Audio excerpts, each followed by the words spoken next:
A Batalha de Tanques na Catedral de Colônia, embora breve, talvez seja a mais famosa de todos os tempos.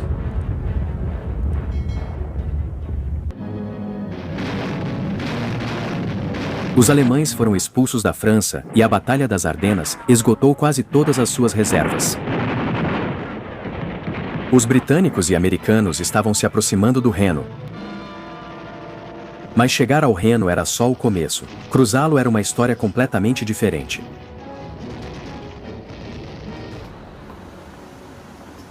Antes do início da Segunda Guerra Mundial, Colônia era a quarta maior cidade da Alemanha e a maior cidade às margens do rio Reno, com uma população de aproximadamente 800 mil pessoas.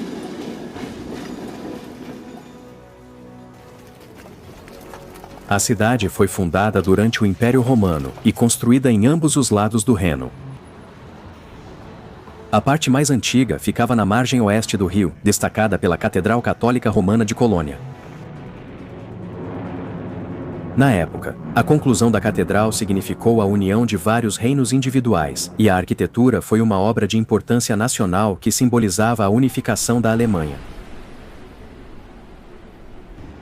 Atrás da catedral há uma ponte ferroviária que precisava ficar fora do controle dos aliados, porque os alemães estavam estabelecendo um perímetro defensivo usando o rio como a linha real de defesa. Bombardeiros aliados atacaram Colônia várias vezes na guerra por ser a principal cidade alemã mais próxima da Inglaterra.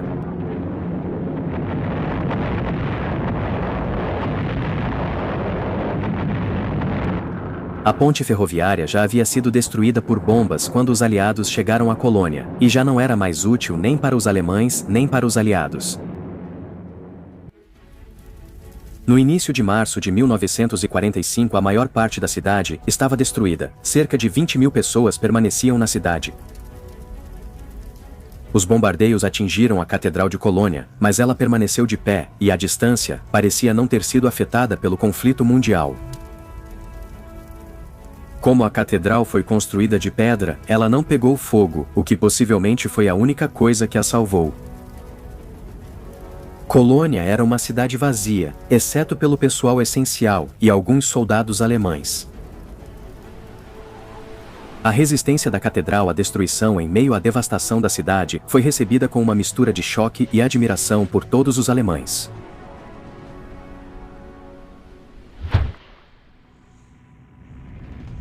Em 6 de março de 1945, não havia forças aliadas do outro lado do Reno, embora a ponte de Remagen, mais ao sul, caísse nas mãos dos aliados. No dia seguinte, os alemães recuavam o mais rápido que podiam para as margens do Reno, a fim de impedir a travessia do rio pelos aliados.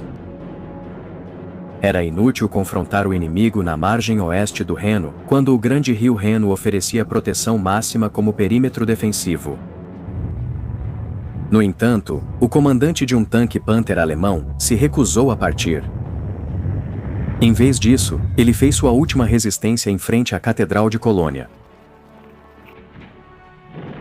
Naquele dia, a 3ª Divisão Blindada dos Estados Unidos chegou à Colônia.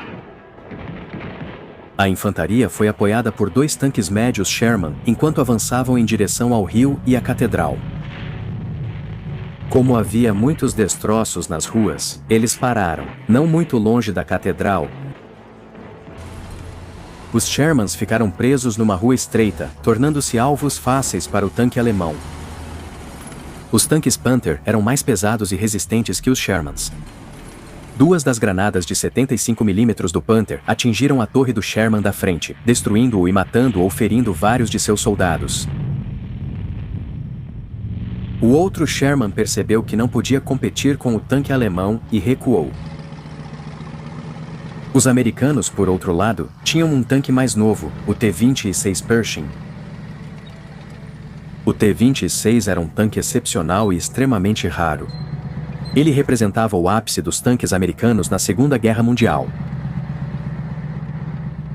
O Pershing foi controverso e alvo de disputa burocrática de 3 anos sobre se o exército dos Estados Unidos precisava de um tanque pesado ou se os Shermans e destroyers de tanques bastavam. No entanto, em 1944 ficou claro que os tanques alemães superavam os Shermans, que eram rápidos, mas pouco blindados. Em contraste, o experimental Pershing tinha um perfil mais baixo, 105 mm de blindagem frontal e um canhão maciço de 90 mm. O Pershing era muito superior ao Sherman e estava à altura de qualquer tanque do mundo. O fato de haver um T-26 Pershing em Colônia, ainda mais a poucas ruas de distância, foi um golpe de sorte para os americanos em avanço. A tripulação do Sherman esperou depois de pedir assistência. O Pershing estava avançando por uma rua paralela ao Panther quando chegou a um cruzamento.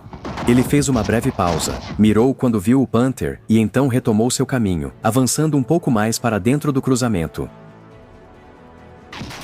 Os alemães nunca tinham visto um tanque americano como aquele que se aproximava deles. Também não era um Sherman, seria um dos deles?